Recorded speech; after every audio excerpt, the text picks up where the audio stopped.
Hello दोस्तों, स्वागत है आपका मेरे यूट्यूब चैनल SGK पॉइंट पर। और आज की जो मोस्ट इम्पोर्टेंट वीडियो है वो 15 क्वेश्चन हैं, MCQ क्वेश्चन हैं, ठीक है। और इन 15 क्वेश्चनों के द्वारा हम लगभग 50 क्वेश्चन यहाँ पर पूरे करेंगे। पिछली वीडियो में मैंने एक सवाल मालूम किया था, एक क्वेश्चन दिया था आप सभी के लिए कि तीसरी बार जो राष्ट्रीय आपातकाल की घोषणा की गई थी वो किस आधार पर की गई थी। तो 4 ऑप्शन आपको दिए गए थे। 4 ऑप्शन थे आपके यहाँ पर: युद्ध, बाह्य आक्रमण, आंतरिक अशांति, सशस्त्र विद्रोह। ठीक है, तो इसका जो सही आंसर था वो सी वाला सही आंसर है। ठीक है, तीसरी बार जो राष्ट्रीय आपातकाल की घोषणा की गई थी वो इंदिरा गांधी के द्वारा की गई थी और वो आंतरिक अशांति के कारण तीसरी बार भारत में राष्ट्रीय आपातकाल लगाया गया था। ठीक है, और भारत में अभी तक 3 बार ही राष्ट्रीय आपातकाल लग चुका है। ठीक है, एक अनुच्छेद है हमारा 352।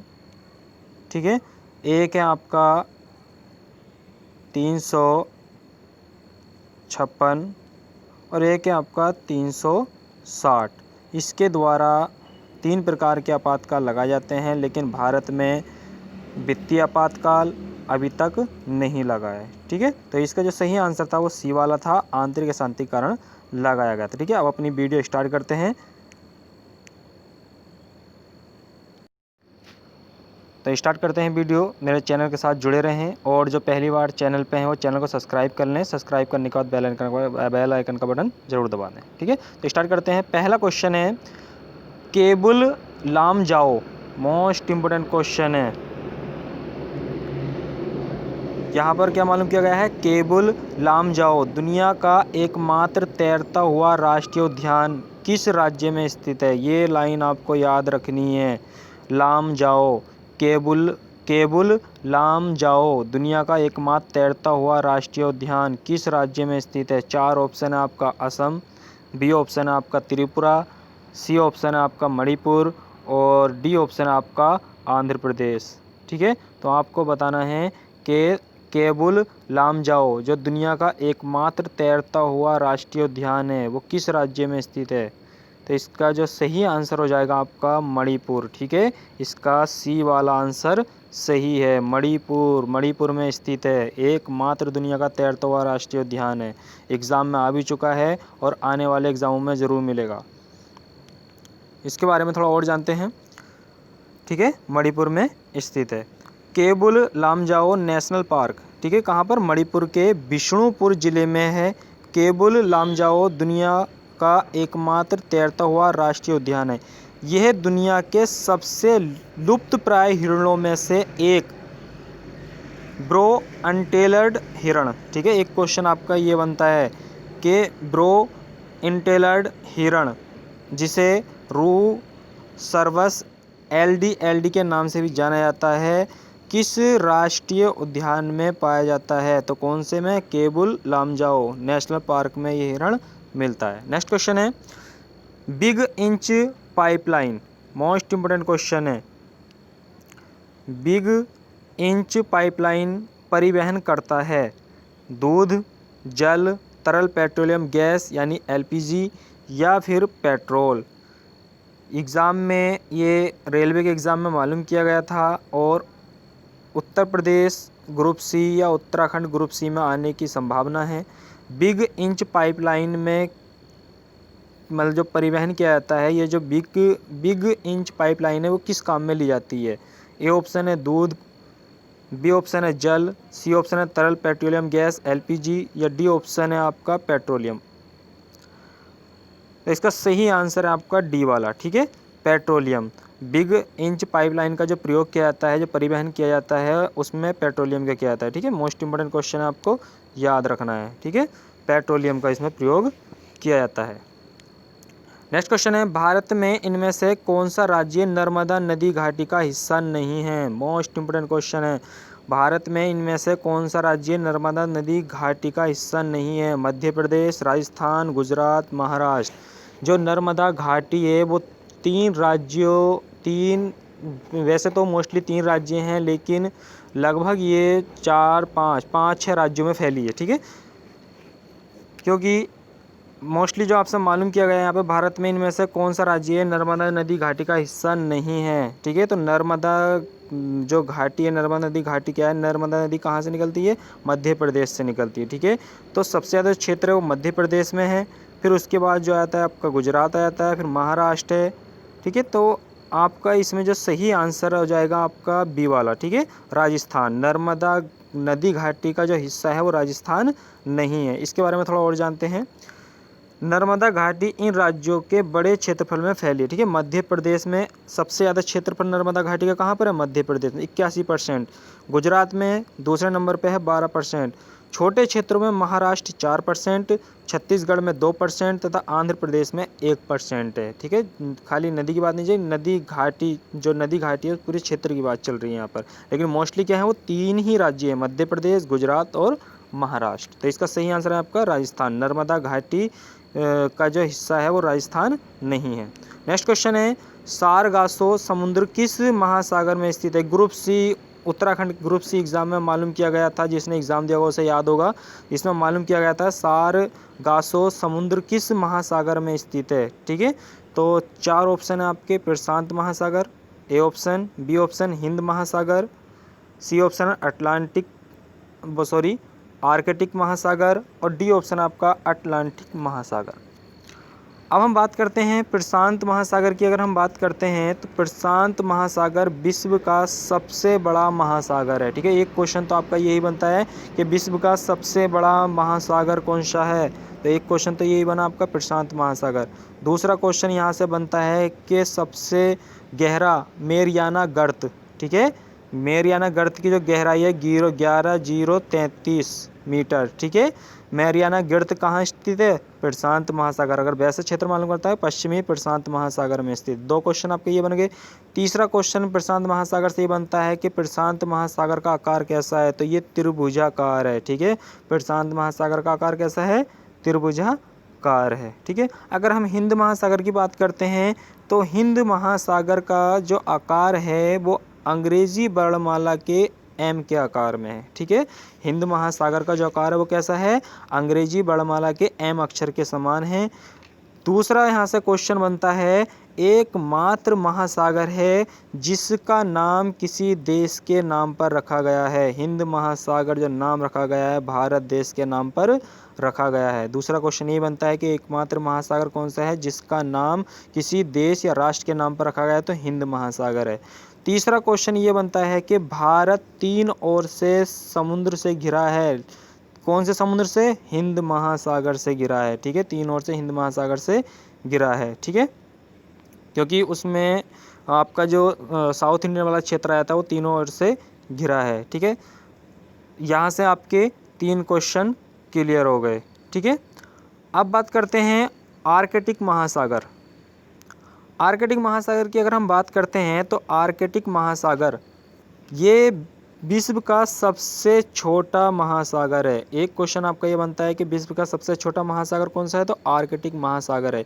दूसरा क्वेश्चन ये बनता है यहाँ पर कि कौन सा महासागर ऐसा है जो जो बर्फ़ से घिरा है, जो बर्फ़ से ढका है। एकमात्र महासागर है जो बर्फ़ से ढका है, तो कौन सा है, आर्कटिक महासागर है। 2 क्वेश्चन ही हो गए। और तीसरा मोस्ट इम्पोर्टेंट क्वेश्चन इसका ये बनता है कि आर्कटिक महासागर का आकार कैसा है, तो ये डी आकार का है। ठीक है, इसका जो आकार है वो कैसा है, डी आकार है। ठीक है, डी आकार का कौन सा है, आर्कटिक महासागर है। ठीक है, और अगर हम बात करते हैं अटलांटिक महासागर। ठीक है, अटलांटिक महासागर की अगर हम बात करते हैं तो ये विश्व का दूसरा सबसे बड़ा महासागर है। ठीक है, विश्व का दूसरा सबसे बड़ा महासागर है। और अगर अंग्रेजी जो गिनती 1 2 3 वाली होती हैं अंकों की अगर बात करते हैं तो पहला क्वेश्चन तो इसका यही बन जाता है कि दूसरा सबसे बड़ा महासागर कौन सा है, अटलांटिक महासागर। दूसरा क्वेश्चन जो बनता है इसका, दूसरा क्वेश्चन ये बनता है कि जो अटलांटिक महासागर है, ठीक है, अटलांटिक महासागर का आकार कैसा है, तो अटलांटिक महासागर का आकार कैसा है, ये एस आकार का है। ठीक है, अटलांटिक महासागर का जो आकार है वो कैसा है, वो एस आकार का है। ठीक है, तीसरा क्वेश्चन ये बनता है कि अंग्रेजी अंकों के 8 के समान किस महासागर का आकार है? तो ये अंग्रेजी जो अंक होते हैं जो 8 अंक के समान दिखाई देता है, ठीक है, अटलांटिक महासागर है, ठीक है। यहाँ से इतने क्वेश्चन तो आपके ये क्लियर हो जाते हैं। लेकिन मोस्टली जो सारगासो समुद्र किस महासागर में स्थित है, इसका आपको जवाब देना है, ठीक है। तो इसका जो सही आंसर हो जाएगा आपका डी वाला सही है, ठीक है। ये कहाँ पर स्थित है? सारगासो समुद्र किस महासागर में स्थित है? ये अटलांटिक महासागर में स्थित है, ठीक है। कहाँ पर स्थित है? अटलांटिक महासागर में स्थित है। नेक्स्ट क्वेश्चन है, निम्नलिखित में से कौन सा बांध दुनिया का सबसे लंबा मिट्टी का बांध है? दुनिया का सबसे लंबा मिट्टी का बांध है। ए ऑप्शन है भाखड़ा नागल बांध, बी ऑप्शन है सरदार सरोवर बांध, सी ऑप्शन है टिहरी बांध और डी ऑप्शन है हीराकुंड बांध, ठीक है। जो बांध हैं इनकी वीडियो मैं अलग से और बना दूंगा, ठीक है। अभी फ़िलहाल हम क्या है MCQ में चल रहे हैं, तो MCQ में केवल वही क्वेश्चन लिए जाते हैं जो बार बार एग्ज़ाम में रिपीट होते हैं और एग्ज़ाम की दृष्टि से बहुत ही महत्वपूर्ण है, ठीक है। तो यहाँ पर 4 ऑप्शन आपको मिले हैं, आपको चारों में से बनाता है कि सब भी दुनिया का सबसे लंबा मिट्टी का बांध है, मिट्टी का बांध है, ठीक है, सबसे लंबा। तो इसका जो सही आंसर है आपका हीराकुंड बांध है, ठीक है। इसका जो सही आंसर है आपका हीराकुंड बांध है। अगर हीराकुंड बांध की हम बात करते हैं तो ये उड़ीसा राज्य में स्थित है और ये महानदी पर बना है। और इसके बारे में जानते हैं, ठीक है। हीराकुंड बांध है, हीराकुंड बांध भारत में उड़ीसा राज्य में संबलपुर से करीब 15 किलोमीटर की दूरी पर स्थित है तथा यह भव्य महानदी पर बनाया गया है, ठीक है। कौन सी नदी पर है? महानदी पर। एक क्वेश्चन तो आपका ये बनता है कि हीराकुंड बांध किस नदी पर है? महानदी पर है। दूसरा क्वेश्चन आपका यहाँ से ये मिल जाता है कि हीराकुंड बांध किस नदी पर बना है? तो हीराकुंड बांध महानदी पर बना है, ठीक है। इसके बाद अगर बात करते हैं तो भारत की आज़ादी के बाद जो बहुउद्देशीय परियोजना बनाई गई हैं उनमें से ये एक परियोजना है, ठीक है। नेक्स्ट क्वेश्चन की बात करते हैं अब, निम्नलिखित राजवंशों को कालानुक्रमिक रूप में व्यवस्थित करें, ठीक है। यानी कि उनके जो काल हैं, उनकी जो कार्यकाल रहा है उसके क्रम में लगाना है। अगर दोस्तों आपको मेरी वीडियो अच्छी लगे तो इसे ज़्यादा से ज़्यादा शेयर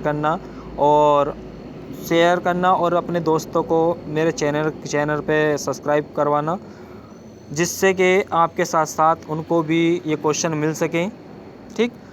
अगर हम बात करते हैं कालक्रम की, ठीक है, कि पहले कौन सा वंश आया था, फिर उसके बाद कौन सा वंश आया, फिर कौन सा वंश आया था, ठीक है, उस हिसाब से एक क्रम लगाना है। इस तरीके के क्वेश्चन एग्जाम में बहुत मिलते हैं, ठीक है। तो यहाँ पर क्वेश्चन देखते हैं क्या है, निम्नलिखित राजवंशों को कालानुक्रमिक रूप में व्यवस्थित कीजिए। पहला दिया है इसमें शिशुनाग वंश, दूसरे नंबर पे दिया है उदयन वंश, ठीक है, तीसरे नंबर पे दिया है नंदा वंश या जिसे नंद वंश बोलते हैं, और चौथे नंबर पे दिया है आपको हर्यक वंश। और यहाँ पर आपको केवल 3 ही ऑप्शन दिए गए हैं, ठीक है, और चौथा ऑप्शन यहाँ पर है इनमें से कोई नहीं, ठीक है। चौथा ऑप्शन मैं अपनी तरफ से देता हूँ आपको, इनमें से कोई नहीं है, ठीक। तो आपको इसके क्रम में लगाना है। अगर पहले हम क्रम की बात करते हैं, ऑप्शन ए की बात करते हैं, पहले नंबर पे शिशुनाग वंश, ये तो पहले ही गलत हो गया, ठीक है, क्योंकि शिशुनाग वंश पहले नहीं आया था, शिशुनाग वंश से भी पहले वंश था, ठीक। अगर उदयन वंश की बात करते हैं तो अजातशत्रु का ये पुत्र था, तो बात चलती है अजातशत्रु की, तो अजातशत्रु इससे पहले हो गया, ठीक है। और उदयन जो था अजातशत्रु का पुत्र था, उसके बाद शासक बना था, ठीक। नंद वंश की हम अगर तीसरे नंबर पर हम बात करते हैं नंद वंश की, तो ये नंद वंश तो लास्ट में ही आया था, ठीक। अब चौथा क्या है? हर्यक वंश, ठीक है। तो यहाँ पर हर्यक वंश चौथे नंबर पर दिया गया है, इसलिए पहला ऑप्शन तो हमारा यहीं पर गलत हो गया। अब बात करते हैं ऑप्शन बी की, तो ऑप्शन बी में है 2 नंबर, ठीक है। तो उदयन वंश तो पहला आया ही नहीं था, ठीक है, तो ये भी गलत हो गया। अब बात करते हैं सी ऑप्शन, ऑप्शन नंबर 4। अब इनके कालक्रम की बात करते हैं तो हर्यक वंश से लेते हैं, ठीक है, 4 ऑप्शन दिया है, तो ये 544 ईसा पूर्व से 412 ईसा पूर्व तक इसका कालखंड रहा है, ठीक है। हर्यक वंश का जो शासन काल रहा है वो 544 ईसा पूर्व से 412 ईसा पूर्व तक रहा है, ठीक है। और यहीं पर अगर बात करते हैं हम उदयन वंश की, इसी के बीच में उदयन वंश भी रहा है, ठीक है। उदयन वंश क्या है यहाँ पर 460, ठीक है, 460 से 444 ईसा पूर्व के बीच रहा है। ठीक, अगर हम बात करते हैं शिशुनाग वंश, तो ये 412, ठीक है, शिशुनाग वंश की अगर बात करते हैं तो ये 412 से 344 ईसा पूर्व तक रहा था। नंद वंश की बात करते हैं तो ये 344 के बाद से स्टार्ट हुआ था। ठीक है, तो यहाँ पर कालक्रम के अनुसार हम लगाते हैं तो 4 नंबर पे हर्यक वंश। ठीक है, तो सबसे पहले जो वंश आ जाता है वो आ जाता है हर्यक वंश। हर्यक वंश से आपके कितने क्वेश्चन बनते हैं? हर्यक वंश से तो आपका एक क्वेश्चन ये बनता है कि हर्यक वंश का संस्थापक कौन था? तो हर्यक वंश का संस्थापक बिंबिसार। ठीक है, बिंबिसार। हर्यक वंश का जो संस्थापक था वो कौन था?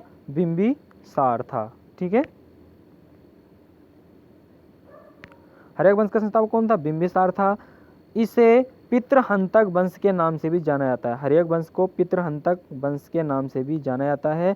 तीसरा क्वेश्चन यहाँ बनता है कि बिंबिसार की हत्या किसने कर दी थी? तो अजातशत्रु ने। ठीक है, अजातशत्रु ने बिंबिसार की हत्या कर दी थी और बिंबिसार का ये पुत्र था, इसलिए अपने पिता की इसने हत्या कर दी थी और इसलिए इसे हर्यक वंश को भी क्या कहा जाता है? पितृहंतक वंश कहा जाता है। ठीक है, नेक्स्ट बात करते हैं, दूसरे नंबर पर आ जाता है आपका उदायन वंश। ठीक है, उदायन वंश भी क्या है? अजातशत्रु की हत्या किसने की थी? उदायन ने की थी और अजातशत्रु का पुत्र कौन था? उदायन था। ठीक है, अब उदायन की जो हत्या करता है वो शिशुनाग करता है और शिशुनाग हत्या करता है। हत्या करने के बाद शिशुनाग वंश की स्थापना करता है। तो तीसरे नंबर पर कौन सा आ जाएगा? शिशुनाग वंश आ जाएगा और शिशुनाग वंश का संस्थापक कौन था? शिशुनाग था। ठीक है, और शिशुनाग के बाद जो शासक बना था वो कालाशोक बना था। ठीक है, अब बात करते हैं तीसरे नंबर पे शिशुनाग वंश का जो अंतिम शासक था वो नंदीवर्धन था। ठीक है, शिशुनाग वंश का जो अंतिम शासक था वो नंदीवर्धन था, जिसकी हत्या महापद्म नंद ने कर दी थी और महापद्म नंद ने नंद वंश की स्थापना की थी। ठीक है, तो हमारा कौन सा आंसर सही हो जाएगा? सी वाला सही हो जाएगा। ठीक है, और हिस्ट्री की मैं कंप्लीट वीडियो डाल दूंगा, पूरी डिटेल में डाल दूंगा। ठीक है, इस टाइम हम केवल इतने ही क्वेश्चन देख रहे हैं। नेक्स्ट क्वेश्चन देखते हैं, इसके बारे में थोड़ा और जान लेते हैं। हर्यक वंश 544 ईसा पूर्व से 412 ईसा पूर्व तक, ये शासनकाल आपको याद रखना है, एग्जाम में मालूम कर लेता है। ठीक है, उदायन राजवंश 460 से 440 से 444 ईसा पूर्व, शिशुनाग वंश 412 ईसा पूर्व से 344 ईसा पूर्व तक और नंद वंश जो रहा था 344 ईसा पूर्व से 323 ईसा पूर्व तक रहा था। ठीक है, नेक्स्ट क्वेश्चन है, बुद्ध के जीवन की दी गई घटनाओं और उससे जुड़े प्रतीकों पर विचार करें। ठीक है, बुद्ध के जीवन की दी गई घटनाओं और उससे जुड़े प्रतीकों पर विचार करें। पहला, जन्म कमल, यानी कि यहाँ पर कंडीशन क्या है कि जैसे गौतम बुद्ध का जन्म है उसे किससे दर्शाया गया है? जब उन्होंने गृह त्यागा था उसे किससे दर्शाया गया था? जब वो ज्ञान प्राप्त हुआ था तो उस घटनाओं को किस नाम से दर्शाया गया था? और जब महात्मा बुद्ध की मृत्यु हुई थी तो उसे किस नाम से दर्शाया गया था? ठीक है, तो यहाँ पर ये 4 आपको क्रम दिए गए हैं, जन्म, कमल, त्याग, अश्व, ज्ञानोदय, बोधि वृक्ष, मृत्यु, चक्र। तो दी गई जोड़ी में से कौन सी सही तरह से सुमेलिखित है? ठीक है, यहाँ पर बताना है कि इनमें कौन सी जोड़ी ऐसी है जो सही तरीके से सुमेलिखित है। ऑप्शन है आपके केवल पहला, दूसरा और तीसरा। बी ऑप्शन है केवल दूसरा, तीसरा और चौथा। सी ऑप्शन है आपका केवल पहला, दूसरा और चौथा और डी ऑप्शन है आपका उपरोक्त सभी। ठीक है, तो डी ऑप्शन क्या है आपका? उपरोक्त सभी। तो आपको बताना है जन्म, कमल, त्याग, अश्व, ज्ञानोदय, बोधि वृक्ष। ठीक है, और 4 है मृत्यु, चक्र। अब अगर हम बात करते हैं तो जो गौतम बुद्ध हैं उनके जन्म को जो दर्शाया गया है वो कमल से ही दर्शाया गया है, कमल और सांड से दर्शाया गया है। ठीक है, यानी कि गौतम बुद्ध के जन्म की घटना को किस प्रतीक से दर्शाया गया है? कमल और सांड से। ठीक है, त्याग, यानी कि जब उन्होंने गृह त्यागा था तो गृह त्यागने की जो घटना थी उसको का जो प्रतीक बताया गया, क्या बताया गया था? अश्व बताया गया। भाई घर त्यागा था तो घोड़े पे बैठ के गए थे। ठीक है, तो घोड़े से गए थे तो उसकी घटनाओं क्या प्रतीक दे दिया? अश्व यानी घोड़ा। ठीक, ज्ञानोदेव जो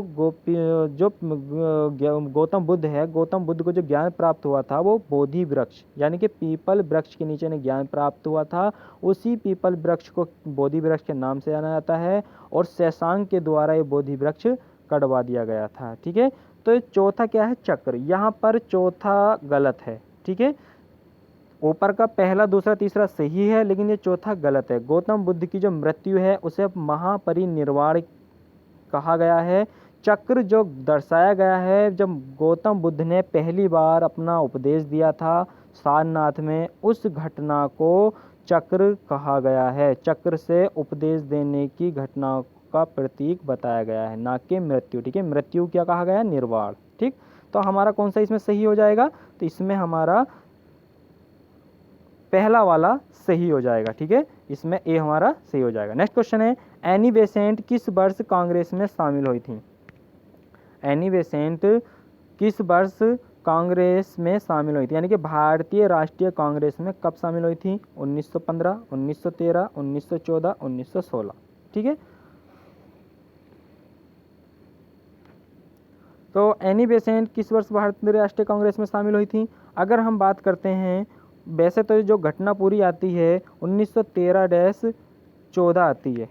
ठीक है, लेकिन सबसे ज़्यादा वरीयता दी गई है, अगर सर्च करते हैं हम कहीं पर देखते हैं तो 1914 भी दिखाता है, 1913 भी दिखाता है। ठीक है, लेकिन यहाँ पर आपको 13-14 मिल गया है, लेकिन एग्जाम में अगर ये आता है तो यहाँ पर केवल 13 मिलेगा या 14 मिलेगा, दोनों नहीं मिलेगा। अगर दोनों मिलते हैं तो 1913 वाला सही हो जाएगा। भारतीय राष्ट्रीय कांग्रेस में जो एनी बेसेंट पहली बार शामिल हुई थी वो 1913 में शामिल हुई थी, और उसके बाद 1916, ठीक है, 1916 में एनी बेसेंट ने होम रूल लीग की स्थापना की थी। ठीक है, यहाँ से एक क्वेश्चन आपको क्या बनता है कि होम रूल लीग की स्थापना किसने की थी, एनी बेसेंट ने।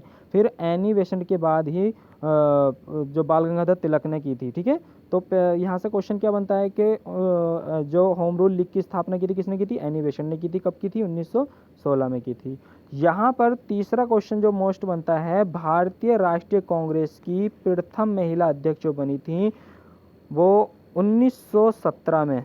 ठीक है, 1917 में एनी बेसेंट ही बनी थी। अधिवेशन हुआ था, कोलकाता अधिवेशन हुआ था। ठीक है, कलकत्ता अधिवेशन की अध्यक्षता की थी एनी बेसेंट ने की थी 1917 में, और ये भारतीय राष्ट्रीय कांग्रेस की पहली महिला अध्यक्ष बनी थी। अगर आता है कि भारतीय राष्ट्रीय कांग्रेस की पहली भारतीय महिला अध्यक्ष तो सरोजिनी नायडू हैं। ठीक है, 1925 में जो अधिवेशन हुआ था उसकी अध्यक्षता की थी। ठीक है, इसके बारे में थोड़ा और जान लेते हैं। हमारा जो सही हो जाएगा यहाँ पे वो 1913 वाला सही हो जाएगा। ठीक है, 1907 में उन्होंने थियोसॉफिकल सोसाइटी की अध्यक्ष, ठीक है, थियोसॉफिकल सोसाइटी की 1907 में अध्यक्ष बनी थी। ठीक है, और फिर राजनीति की सक्रिय रुचि लेने के लिए 1913 में बेसेंट भारतीय राष्ट्रीय कांग्रेस में शामिल हो गई। ठीक, नेक्स्ट क्वेश्चन देखते हैं, गांधी जी का सर्वोदय से क्या तात्पर्य था। गांधी जी का सर्वोदय से क्या तात्पर्य था, तो गांधी जी का जो सर्वोदय था पुस्तक लिखी थी वो किससे संबंधित थी। ए ऑप्शन आपका अहिंसा, बी ऑप्शन है अछूतों और दलितों का उत्थान, सी ऑप्शन है नैतिक मूल्यों पर आधारित एक नए समाज का सृजन, और डी ऑप्शन है सत्याग्रह। अगर हम बात करते हैं, एक पुस्तक थी अनटू दिस लास्ट। ठीक है, आपने नाम सुना भी होगा, एग्जाम में कई बार आ चुकी है, अनटू दिस लास्ट। ये जॉन रस्किन के द्वारा लिखी गई पुस्तक थी। उसी पुस्तक का ये गुजराती भाषा में अनुवाद किया था महात्मा गांधी जी ने, और उसी पुस्तक का नाम रखा गया था सर्वोदय। और ये जो पुस्तक आधारित थी नैतिक मूल्यों पर आधारित एक नए समाज का सृजन। ठीक है, इसका तात्पर्य क्या था सर्वोदय का, कि नैतिक मूल्यों पर आधारित एक नए समाज का सृजन। इसके बारे में थोड़ा और जानते हैं। ठीक है, इसका सी वाला आंसर सही हो जाएगा। तो इस शब्द का इस्तेमाल पहली बार गांधी जी द्वारा जॉन रस्किन के अनटू दिस लास्ट, एक क्वेश्चन तो आपका यही बनता है, अनटू दिस लास्ट पुस्तक के लेखक कौन है। तो अनटू दिस लास्ट पुस्तक के जो लेखक हैं वो जॉन रस्किन है। ठीक है, रस्किन बॉन्ड नहीं है, वो अलग है, रस्किन बॉन्ड अलग है। कभी यहाँ पर ऑप्शन दोनों मिलते हैं, जॉन रस्किन और रस्किन बॉन्ड अलग हैं, जॉन रस्किन अलग हैं। ये अनटू दिस लास्ट जो पुस्तक है वो जॉन रस्किन की है। ठीक है, अनुवाद के शीर्षक के रूप में किया जाता है, इसे गुजराती भाषा में लिखा गया था। गांधी जी ने किस भाषा में लिखा, गुजराती भाषा में। ठीक है, एक क्वेश्चन आपका ये बन जाता है, अनटू दिस लास्ट का गुजराती अनुवाद किसने किया था, तो महात्मा गांधी जी ने किया था। नेक्स्ट क्वेश्चन है, भारत में निम्नलिखित में से कौन सा प्राधिकारी उच्च न्यायालय के क्षेत्राधिकार का विस्तार कर सकता है, यानी कि जो सर्वोच्च न्यायालय है, ठीक है, सॉरी जो हाई कोर्ट होते हैं, ठीक है, हाई कोर्ट हैं या सुप्रीम कोर्ट है, उसके क्षेत्राधिकार में जो विस्तार करने का अधिकार है वो किसके पास है? ए ऑप्शन है राष्ट्रपति, बी ऑप्शन है राज्य के राज्यपाल, सी ऑप्शन है संसद और डी ऑप्शन आपका सर्वोच्च न्यायालय, ठीक है। राष्ट्रपति की बात करते हैं तो 52 अनुच्छेद 52 में क्या कहा गया है? भारत का एक राष्ट्रपति होगा। 163 में क्या यहाँ पर बात करते हैं हम संसद की, ठीक है, क्योंकि ज़्यादा लंबी वीडियो हो जाएगी अगर डिटेल में और करता हूँ तो, थोड़ा जल्दी करते हैं। यहाँ पर राज्य का राज्यपाल, इससे तो कोई संबंध ही नहीं है न्यायालय का, ठीक है। अगर हम संसद की बात करते हैं तो यहाँ पर संसद सर्वोच्च न्यायालय का तो यहाँ पर कोई अधिकार ही नहीं है। यहाँ पर क्या है जो मालूम किया गया है कि उच्च न्यायालयों के क्षेत्राधिकार का विस्तार कर सकता है, तो ये किसके द्वारा? संसद के द्वारा किया जाता है, ठीक है। और संसद का जो उल्लेख किया गया है अनुच्छेद 79 में किया गया है, अनुच्छेद 80 में राज्यसभा है और अनुच्छेद 81 में लोकसभा है, ठीक है। नेक्स्ट क्वेश्चन है, ठीक है, कौन सा है? संसद इसका सही हो जाएगा। नेक्स्ट क्वेश्चन आपका है, निम्नलिखित में से किस व्यक्ति को वायसराय की पहली परिषद की कार्यकारी परिषद के विधि सदस्य के रूप में निर्वाचित किया गया था? यानी कि जब वायसराय थे भारत में तो उस समय कौन व्यक्ति ऐसा था जिसे वायसराय की पहली जो परिषद होती थी उसमें पहली बार शामिल किया गया था? ए ऑप्शन है M.N. रॉय, बी ऑप्शन है जोगेंद्र नाथ मंडल, सी ऑप्शन है केसी गुप्ता, डी ऑप्शन है सत्येंद्र प्रसाद सिन्हा, ठीक है। 1919 की बात है ये, तो यहाँ पर जो सही आंसर हो जाएगा आपका सत्येंद्र प्रसाद सिन्हा हो जाएगा, ठीक है। जो वायसराय की पहली परिषद की कार्यकारी परिषद के विधि सदस्य के रूप में निर्वाचित किया गया था वो सत्येंद्र प्रसाद सिन्हा को किया गया था। नेक्स्ट क्वेश्चन है, सुप्रीम कोर्ट के न्यायाधीशों को शपथ दिलाने का आयोजन किसके द्वारा किया जाता है? सुप्रीम कोर्ट के जो न्यायाधीश होते हैं उनको शपथ कौन दिलाता है? ए ऑप्शन है भारत के मुख्य न्यायाधीश, बी ऑप्शन है राष्ट्रपति या उपराष्ट्रपति, सी ऑप्शन है राष्ट्रपति या उसके द्वारा नियुक्ति व्यक्ति और डी ऑप्शन है प्रधानमंत्री।